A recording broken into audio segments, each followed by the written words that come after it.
Hi there, welcome to some of the latest news on the Jay Slater missing person case. Just recently, the family, more so the mother Debbie Duncan, has announced a new search group heading on over to Tenerife to help search for Jay in the mountainous terrain.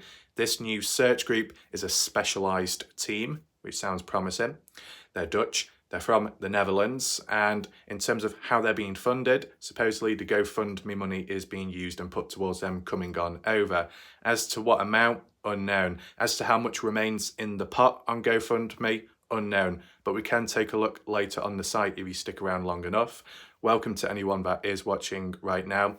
If you do want to catch up on previous videos where the eye symbol is, click on that top right corner of the screen and you'll be able to find it. You can let me know all your comments and thoughts down below under this video.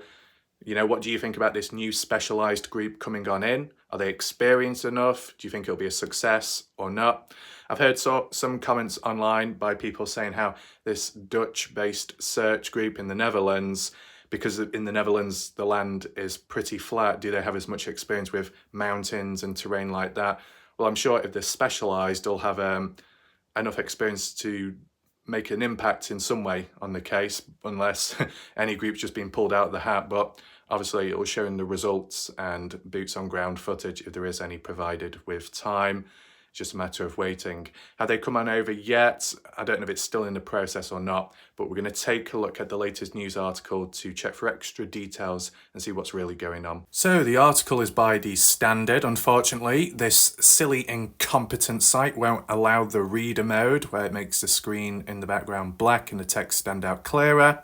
So I've got to do it in basic bitch mode. But nevertheless, the title reads, Jay Slater, mum uses GoFundMe donations specialist search team, as we saw there. Debbie Duncan, they'll be flown in from Netherlands to help search. Scroll down. Jay Slater's family have said they're using the money raised by the GoFundMe to hire the specialist. More than £50,000 has been raised by well-wishers to assist in the search for missing 19-year-old who disappeared June 16th. With his friends at the time. The apprentice bricklayer last seen leaving Airbnb in Mesca. Seen all that before. In an update on the fundraiser, heartbroken mum Debbie Duncan said relatives remained in Tenerife to search for him after Spanish police called off a land search.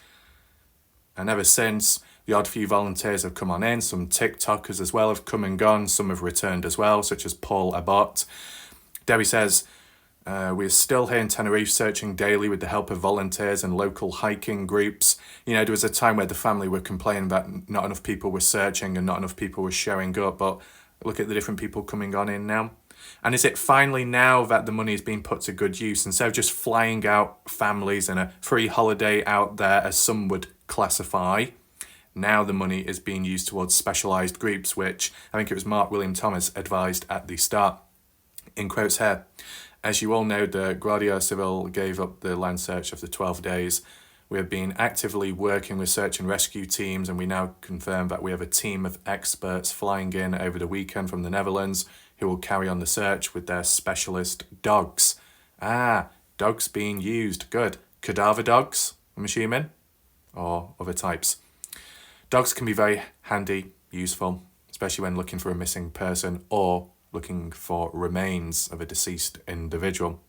Is it too late, though, to be using dogs now? If they were used right from the start, specialised dogs with a specialised team such as this group here, if they were used right at the start, would it be a different outcome or not? You can let me know. Apologies about any silly adverts that show up on screen. Normally, if I did reader mode, it would eliminate that, but I don't have access here. In quotes, we are only able to fund this with the group with the generosity of all those who donated. The team are the Signy Zorghoden, and this has taken lots of planning to get them over, so thank you for your kindness. And I'm sure there'll be some humans which will definitely enjoy correcting pronunciation, but nevertheless. She added, Jay is just a normal, hard-working young lad with a past, even though that's not mentioned, from Lancashire, who's very loved by all who know him. Although we don't have any answers to his disappearance, we obviously have to remain positive. It comes after the Spanish police. Several lines of inquiry. Is that it? I know there's a bit more. A source in Tenerife told The Sun that the case remains very much open with all scenarios being kept in mind. One of the reported potential leads being explored suggests that Mr. Slater could be in a different area of Tenerife, away from the initial search zones. Well, if that's supposedly the case, does that tie in with that evidence and not evidence, information in the background, the significant one mentioned by Mark William Thomas in recent time, or is that something completely different? And if it is to do with a different area, of Tenerife further on away, has it been searched? Will it be searched? Or do they need more confirmation? The source said, even though the ground search for Jay is over, the investigation into where he might be still remains very much open. If it took too much time to search other areas of the island and beyond, they could just do a flyby, brief one here and there to see, and then expand from there with additional searches. Now, let's just head on over to the GoFundMe very quickly. There is the GoFundMe page, missing Jay, and then a photo there of his, I guess, was it the last phone ping or so. Get Jay Slater home. You can read there, £53,000 raised of the £30,000 target. Now, why was the original target exactly £30,000? How does anyone really estimate the cost? It's like when it comes to GoFundMe and it's to do with someone who's got an illness, a disease, a rare condition, and they need to cover medical cost and medical bills, you can estimate that. You probably could get very specific as to how much it would all cost, the whole treatment plan, that type of situation. Or like if someone passed away and you worked out the total cost of such as a funeral plan, then you'd put that specific number onto GoFundMe. When it comes to a missing person, it varies, doesn't it? The actual target, the cost of it all to, for accommodation, maybe for food, water supplies, and additional resources, additional people, more so specialised groups coming on in, PI, private investigator, whoever, right? That number isn't set to a specific amount. It could vary. And if the case goes on longer than anticipated, well, then more money will probably be needed. So why did Lucy May specifically set it at £30,000? It sounds very specific. And other people were questioning, why did Lucy May organise it in the first place? Why didn't the family directly, right? I don't know if it mentions it here, but the beneficiary is the mother. Oh yeah, on behalf of Debbie Duncan. But why does Lucy have to do it on behalf of Debbie? Is it just because Lucy May is more up to date with technology and how things work, maybe? But maybe it could be seen as a criticism, but it's just an observation that nowadays, when it comes to tragedies, bad events, even the smallest of things, it's instantly like, what's the first reaction? Right, let's head over to GoFundMe. Let's set up a page and let's get as much money as possible. That's like the mentality these days, whereas way back in the past when you didn't have the likes of GoFundMe or any of that, people just had to deal with it and try and work together and hope for an outcome. Nowadays, it probably is a bit easier for access, a bit easier to get resources, to get some kind of funding and support. Is it a bad thing? Is it a good thing? It varies, right? Because sometimes GoFundMe's go to a good cause or a good outcome, very positive, very helpful, and people are very grateful. And then other times GoFundMe's can be scams, can be fakes, shams. Where does it rank here? That's not for me to say, but you're welcome to leave your thoughts down below in the comments. The main focus was looking at the total amount, £53,000. I think the last time I checked it was at about 51 or 52,000. So it has gone up since, but not drastically. Okay, 4.4k donations. 4,400 people have donated to this GoFundMe page. Now, you might be scratching your head thinking, well, if it says total amount up to now, £53,000, money's been taken out in the past for whoever, friends, family members to come on over. And money has been taken out just recently to fund this Dutch group coming on over from Netherlands to Tenerife. Why has the money not gone down then? That's a bit weird. What's going on? Did it actually take money out or not? Well, supposedly how GoFundMe works is the accumulative amount totals on and on and on for as long as it remains active, the page, and people donate.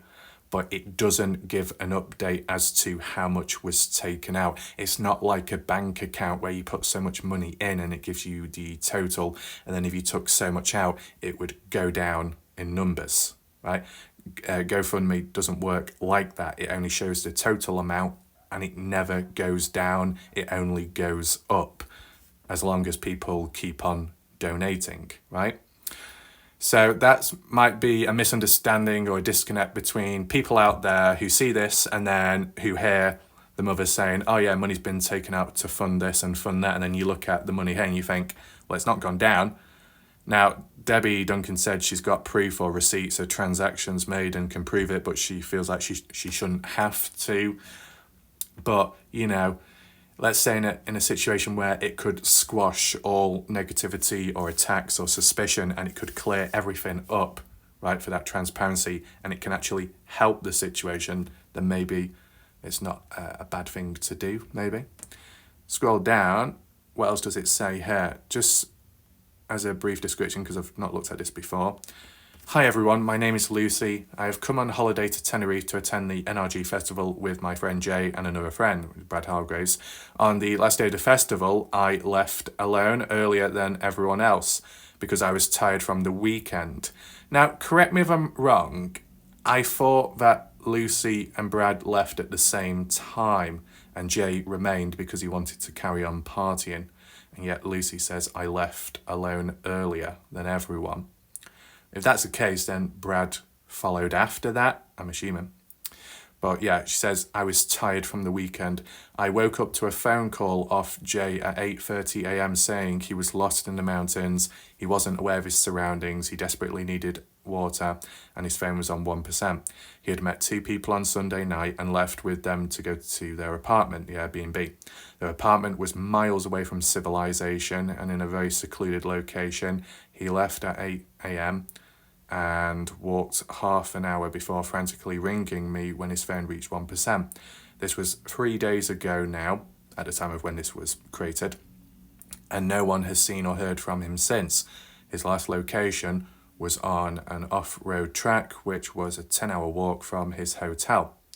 Well, they described it as an 11-hour walk, so Lucy is 1 hour out, I guess. The weather conditions up there are terrible for someone in shorts and a t-shirt, both in the day and night.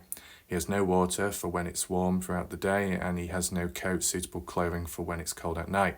It was 1 degree and extremely windy when I was out looking in the middle of the night. We are also worried and we just want him home. Please help if you can and share far and wide. Thank you for reading. Updates. Oh, it does give updates. 13th of July by Lucy May. We'll take a look at this. Jay's family would like to thank you all for your continued support at this difficult time. Almost 4 weeks on and we still have no further in finding our beautiful boy. He was only 4 days into his holiday and his disappearance still remains a mystery. We're still here in Tenerife searching daily with the help of volunteers and local hiking groups. Paul is also still working tirelessly, which we're so grateful for and send him so much love and respect. Paul Abbott. Paul is that TikTok guy who's been doing his videos searching about in the place. Paul was also the one to have found claimed to found the sunglasses, which could have been Jay's in the mountainous area or nearby. Was it confirmed, reinforced? No, it just died out. So that's great, isn't it, about the sunglasses? We never got a proper update, nor was it properly debunked. And it wasn't Paul that found them, somebody else found them. So why did Paul claim to have found them himself or take all the glory? Is that to benefit in some other way, as what some viewers out there suggested? I wonder. Paul also supposedly had a bit of a tantrum or so because he had enough. He wasn't being paid or not being paid enough. And now he's back again trying to search. Interesting. On, off, on, off. As you all know, the Guardia Civil gave up the land search for 12 days. We have been actively working with search and rescue teams, and we can now confirm that we have a team of experts flying in over the weekend from the Netherlands who will carry on the search with their specialist dogs. We're only able to fund this with the... Yeah, we've seen all that. Yeah. Jay's just a normal... Yeah. Yeah, so this basically was copied and pasted onto that bloody news article, really. Donations... So you got some people names there. They're of public viewing in the public domain because it's all publicly viewable. Okay, but yeah, Bees Knees Accrington, £1,000 single donation. That's quite a lot, isn't it? Organizer beneficiary Lucy May, Debbie Duncan. Yeah, words of support 1 hour ago, £100. So you get an idea, right? 9 hours ago, 13 hours ago. So people are still supporting the situation and the cause. So obviously these people do believe in the case and the severity of it. Of course, not everybody online will agree, but you get an idea. You know, would any names pop out to you for whatever reason? You can let me know down below, but we'll leave it there for now. So do you think this new Specialised group will yield successful results, maybe better than seen beforehand with others? And just my final thoughts would be, this Specialised group with dogs as well sounds good in a way. I guess we'll tell with time.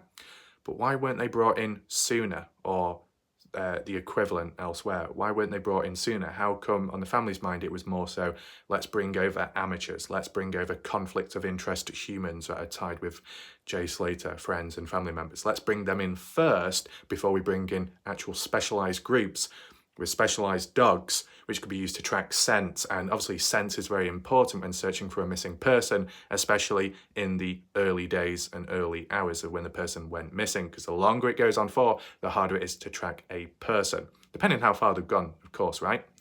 And I've seen with cases in the past when dogs haven't been utilised immediately, or not the specific type of dogs, right? And in some cases, dogs have been used, but just not in the correct area, right? These types of limitations have led to cases dragging on drastically. So let me know your thoughts down below. Thanks for watching. I'll see you next time. Goodbye for now.